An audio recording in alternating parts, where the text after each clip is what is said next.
that we overcome that week. We overcome. I give people numerous opportunities to get beyond themselves, numerous opportunities to connect with themselves. I want them to get frustrated. I want them to get impatient. I want them to get overly analytical, because that's the end of their belief. And then finally, when they finally make up their mind to let go and just do it, and they run into that feeling, they run into that experience, they're all in.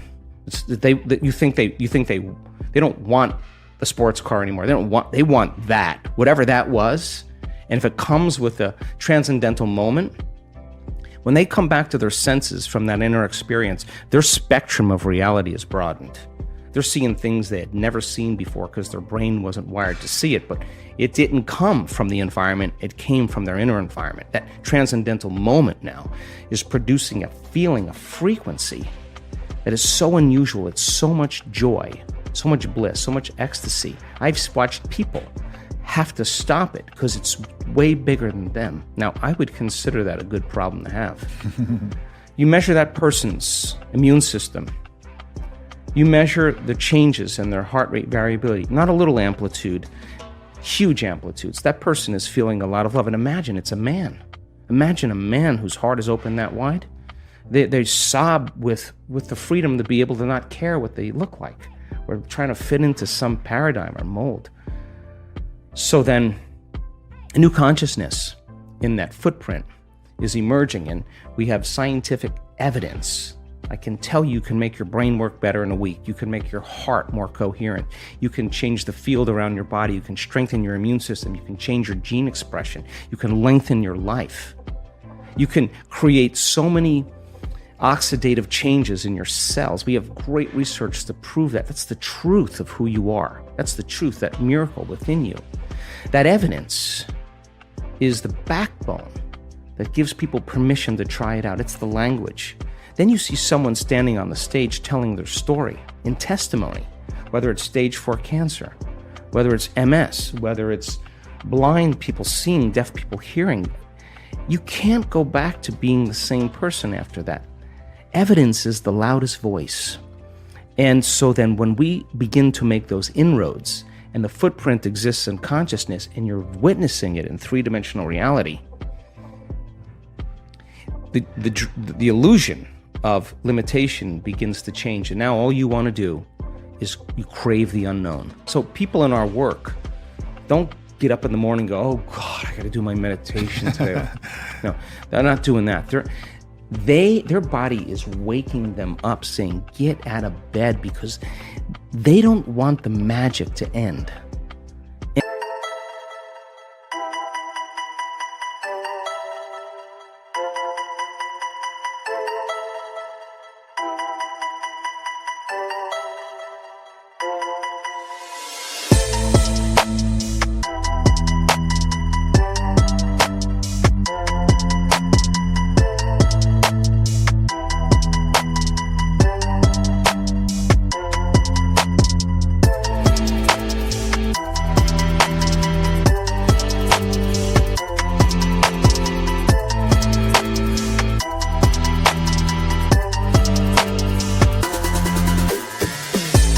And when you start seeing the gap between cause and effect, thought and experience closing down, you're moving closer to the divine.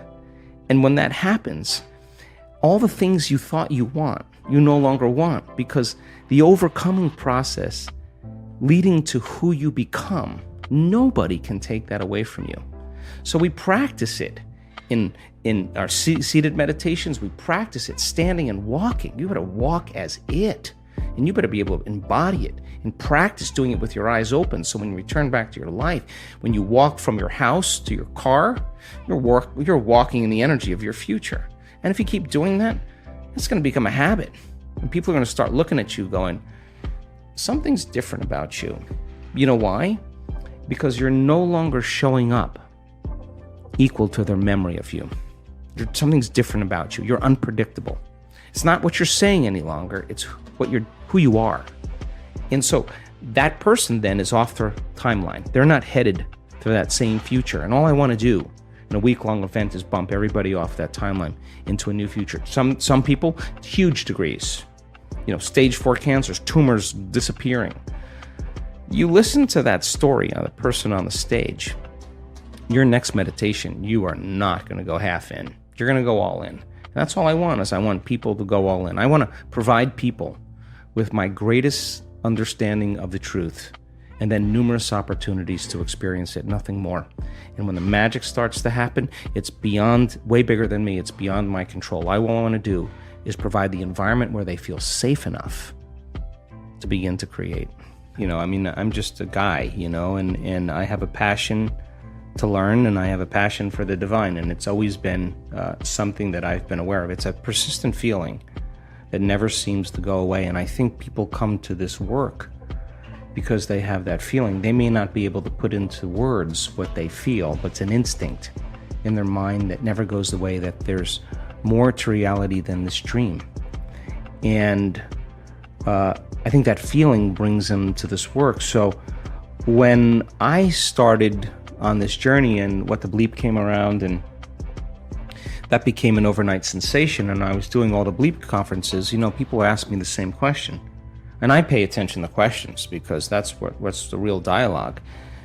They would say, okay, your thoughts create your reality. Okay, how do you do it? I thought that was a great question, because this is a time in history right now. 15 years ago, it was philosophy. Quantum physics. Now everybody's informed.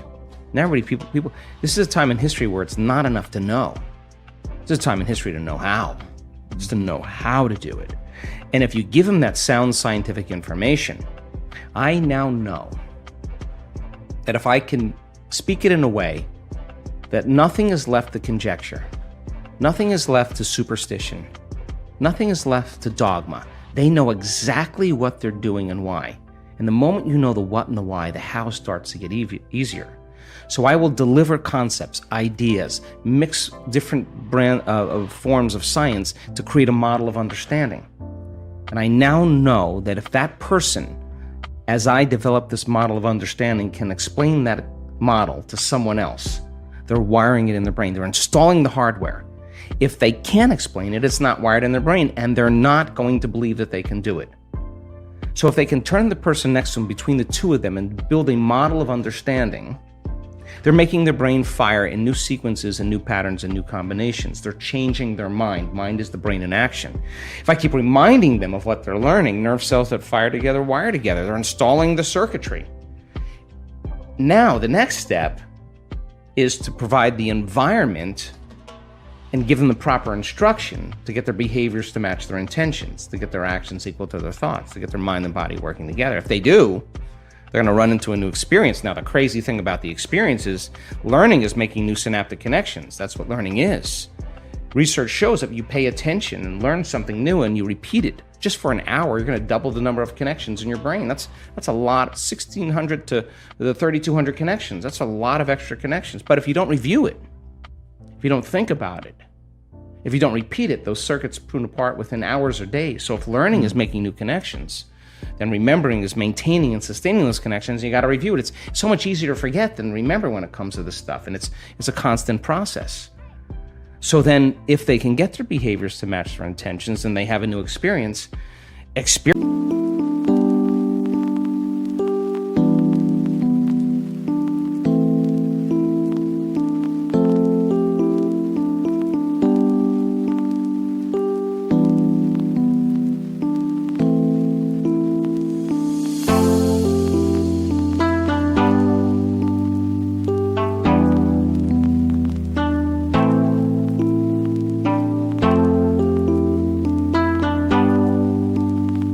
enriches the philosophical circuits in the brain, but when those neurons string into place, the brain makes a chemical. And that chemical is called a feeling or an emotion. And when you start feeling unlimited, when you start feeling worthy, when you are having an experience that causes you to be more in love with life, it is that chemical release from the limbic brain that teaches your body chemically to understand what your mind has intellectually understood. So if knowledge is for the mind, experience is for the body, and in that moment the person's embodying the truth of that philosophy, and now they're selecting and instructing new genes from the experience because the chemistry that's coming from the environment is information. And so genes make proteins, and all of a sudden they start wiring a different body. Repeat it over and over again. Do anything over and over again. Neurochemically, you'll condition your mind and body to begin to work as one. Do it enough times, now your body will know better than your conscious mind. Now it's innate in you. Now it's second nature. Now it's simple. Now you know that you know. You may not know how you do it. You don't know how, but you can do it because it's subconscious now. So now that implicit memory, now you're mastering that knowledge. You're mastering the philosophy. You're becoming the knowledge. You're embodying it so much so that it's automatic, it's effortless, it's easy. So when we started looking at people's ability to regulate their brainwaves, we just published the paper. It just got released yesterday. Our students in our community can do it in 4 seconds, 5 seconds, 9 seconds, 11 seconds. It's not like, hey, I'm getting the divine ahead of you. It's just like they've done it so many times, like it's like driving a stick shift. It's not a difficult thing, but they practiced. And they came up against their blocks. They came up against their limitations. They came up against their frustrations. They came up against their analytical mind, and I want them to in a week-long event, because if not now, when? Now is the new later, and let's do it now, right?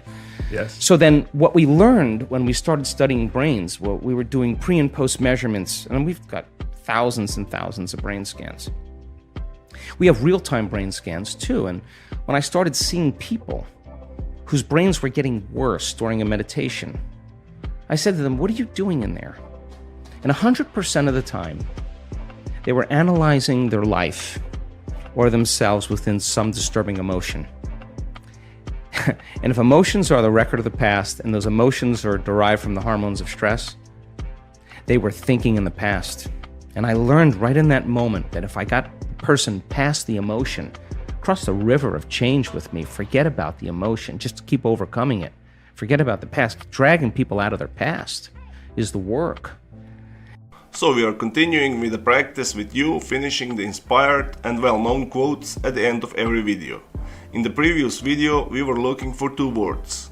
The quote was Joe Dispenza's favorite, your personality creates, and the right answer was your reality. So your personality creates your personal reality. By the time of recording this, there were a few correct answers, and the first one with the correct answer was Bhupesh Campbell. I'm sorry if I pronounce it wrong. So congratulations Bhupesh, and thank you for your correct answer, as well as to everybody else who knew the answer. Today's quote is also inspirational, but not from Joe Dispenza. Today's quote that you need to finish is a quote by Walt Disney, and we are also looking for 2 words. The quote goes like this: the way to get started is to quit talking and write your answers in the comments below the video. If you are not sure what the right answer is, try and guess. And while you're writing, tell me also what you think about this video. Did you like it? If you did, give your thumbs up. Don't miss my new videos and new quotes that need to be answered correctly. So subscribe and hit that bell button and don't miss any new videos. If you really like what we do here and want to support us, you can join our channel and our community for a symbolic fee and gain many other additional features. You can do that by clicking the join button next to the subscribe button, or you can click on the link in the description of this video. Stay good and have a great day.